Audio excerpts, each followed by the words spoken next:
try and make a promise to you that I'm not going to hold you up too long. I'm sure all of us are hungry. I'm a little bit hungry.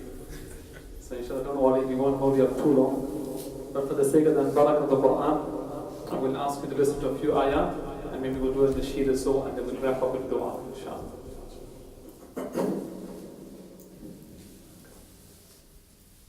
أعوذ بالله من الشيطان الرجيم بسم الله الرحمن الرحيم لا أقسم بيوم القيامة ولا أقسم بالنفس اللوامة أيحسب الإنسان أن لن نجمع عظامه بلى قادرين على أن نسوي بنانه بل يريد الإنسان ليفجر أمامه يسأل أيان يوم القيامة فإذا برق البصر وخسف القمر وجمع الشمس والقمر يقول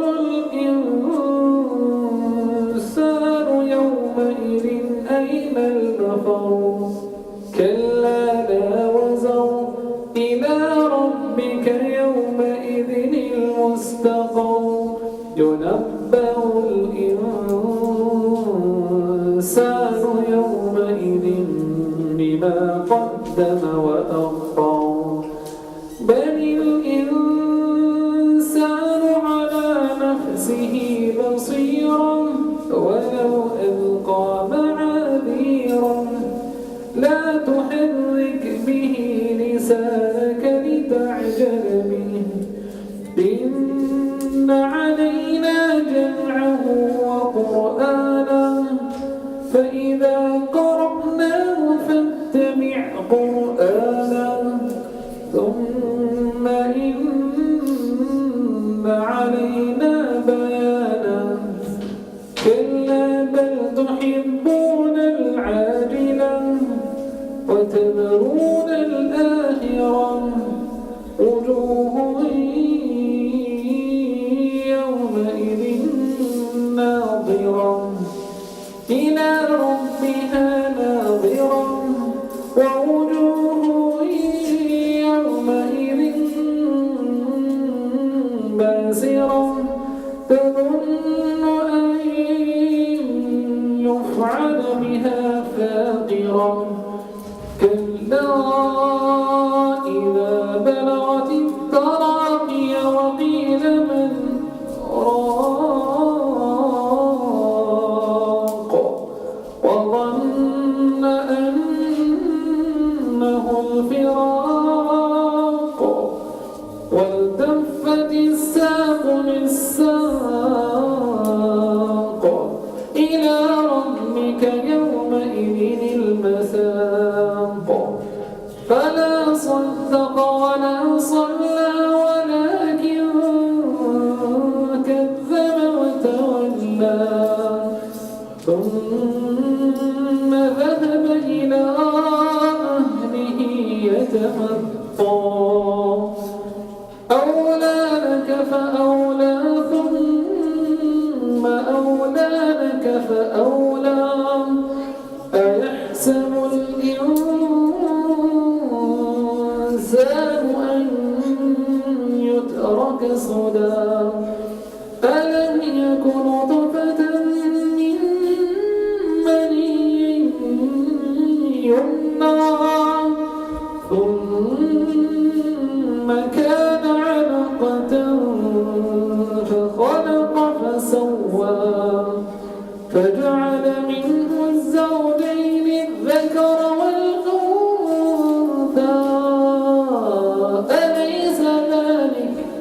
أليس ذلك بقادر على أن يحيي الموتى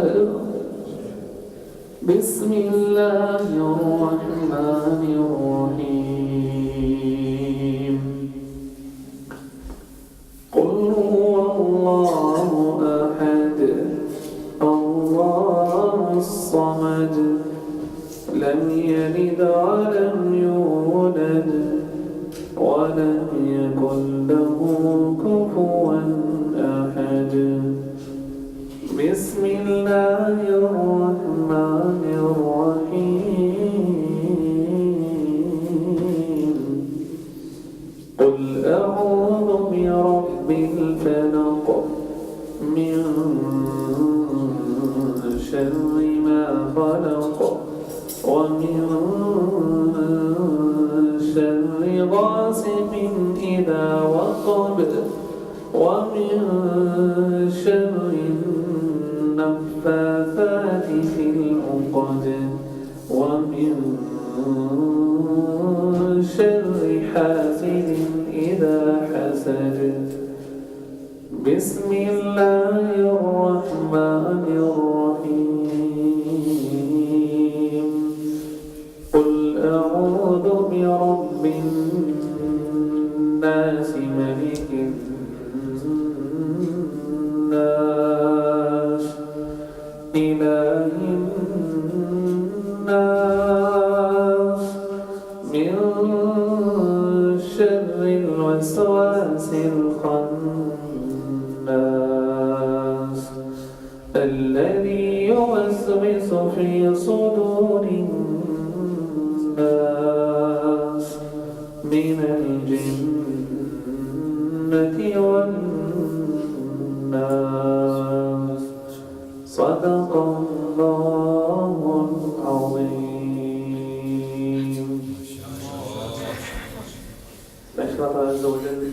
We'll recite a nasheed. But just prior to that, Alhamdulillah, it's the first time that the Al-Imdad Foundation has been coming here to this beautiful city. Is it a city or is it a town? What is it? Edinburgh? It's a town. It's a town. MashaAllah, I believe it's a very beautiful town. And while I was sitting here, I received a message from somebody telling me it's snowing outside. So in the country that myself and Mama Suleiman come, we don't see snow in a hurry. So I actually went out to go and see if it's really snowing, but unfortunately I wasn't so lucky. So hopefully with your du'as we may see some snow tonight, inshallah. But alhamdulillah, Jazakallah for welcoming the Al-Imdad Foundation.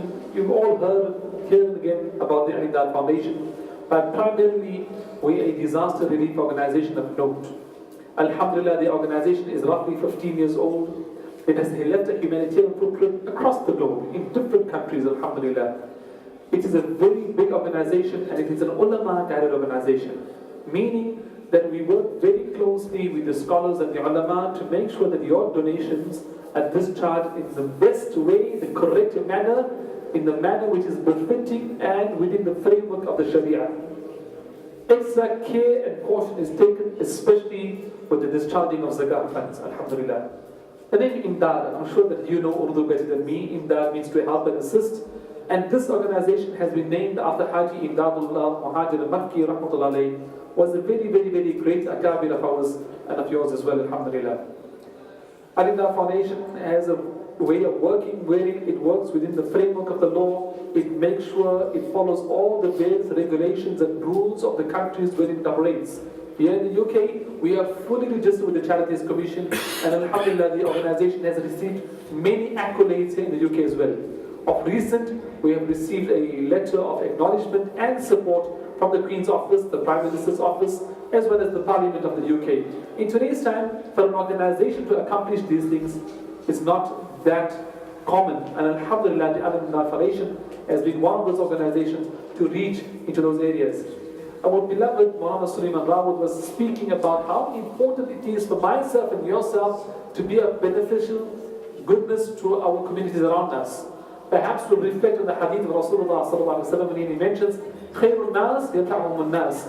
The best of mankind are those that help mankind. So yes, we need to look at it locally as well, here in Edinburgh or in the UK. What are we doing to uplift humanity and help human beings in this part of the world? Because ultimately, the sharp and the outstanding feature or quality of any Muslim is to be helping those that are in need, irrespective of who they are. And if you look at the mission statement of that in our foundation, it tells you we help people in need irrespective of race, religion, creed, culture, or geographical boundary. And wallahi, I tell you, my brothers, one of the greatest tools of da'wah in today's times is none other than this work of humanitarian work. If we can go out there and do the charity work, as Nabi Sallallahu Alaihi Wasallam has shown us and taught us, then trust me, people's hearts will turn towards Muslims, people's hearts will turn towards Islam. This is the reality. Let us go out there and show the people the goodness of Islam. Show them what Islam is truly all about. You know and I know. Who was the best philanthropist ever? It was Nabi Sallallahu Alaihi Wasallam. Who was the ultimate mercy to mankind? It was Nabi Sallallahu Alaihi Wasallam. You love him, I love him. You are from his ummah, I am from his ummah. Therefore, we need to be true mu'mins and true ummatis of Rasulullah Sallallahu Alaihi Wasallam, and we need to follow in his footsteps verbatim. Meaning, whatever he has done, let us go there and do it. One of the things Nabi Sallallahu Alaihi Wasallam had done, and you will look at when Nabi Sallallahu Alaihi Wasallam first had his first encounter with Jibreel alayhi salam. He had come out to his beloved wife, Hazrat Khadija anha, my mother and your mother. And when he related the entire scenario and story to her, what did she tell him? She said to him, "Oh Muhammad sallallahu alaihi wasallam, you will never be disgraced." The reason being is because you look after the widows and the orphans in Makkah al-Mukarramah. So me and you, that is exactly what we need to do. We need to continue our humanitarian work. We need to increase our humanitarian work, first and foremost within our own localities and our country, and then beyond that as well, inshallah. So alhamdulillah, this is exactly what the Al-Imdad Foundation aspires to do. You can see the track history, the track record of the Al-Imdad Foundation. On a weekly basis, we are feeding the homeless here in the UK. When there are disasters in the UK, we respond to those disasters. Alhamdulillah, when there was the floods in Cumbria, the Al-Imdad Foundation had responded. And let me tell you, here in the UK, you have youth that have a lot of potential. They have a lot of energy. And only if you can channel that energy in the correct direction, so much good will happen. That's exactly what the Al-Imdad Foundation had done. Alhamdulillah, we had gathered the youth together during the Cumbria floods, took their energies, took them into Cumbria and those areas, and we got them to go clean up the homes of the people's houses that were affected. And out of that, alhamdulillah, 3 people accepted Islam. These are people who admitted, we never liked Muslims. We did not know what you were all up to. When we see people with beards and with this kind of clothing, we stayed very far away from them.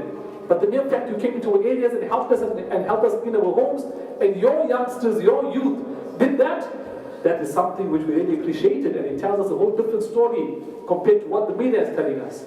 So may Allah Azza wa Jalla increase the work. The Rohingya crisis is something which myself and yourself, we cannot imagine and fathom that this is what one human being can do to another human being. So alhamdulillah, Al-Imdad Foundation has made an appeal that we are providing shelter homes at £500 each. £500 each for a shelter home.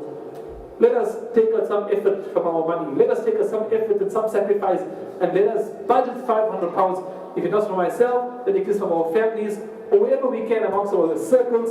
Let us try and take out how many homes we can take out. If you cannot do that, then whatever you have towards food programs, food aid programs, towards medical aid, as well as clothing. Wallahi, when myself and Hafiz Abdul Samad, when we went into Bangladesh, wallahi, it was very difficult.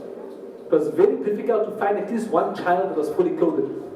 I got pictures on my phone, and I'll show you. There may have been a child who may have been 8 or 9 years old, and he was actually stark naked. I mean stark naked, completely naked. He was looking into UNICEF school.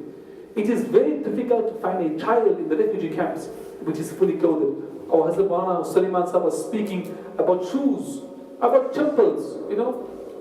In the camps, if you're wearing shoes or chappals, it is a privilege. Wallahi, it is a privilege. It's not a right, it's a privilege. This is our brothers and sisters, this is what they are going through right now.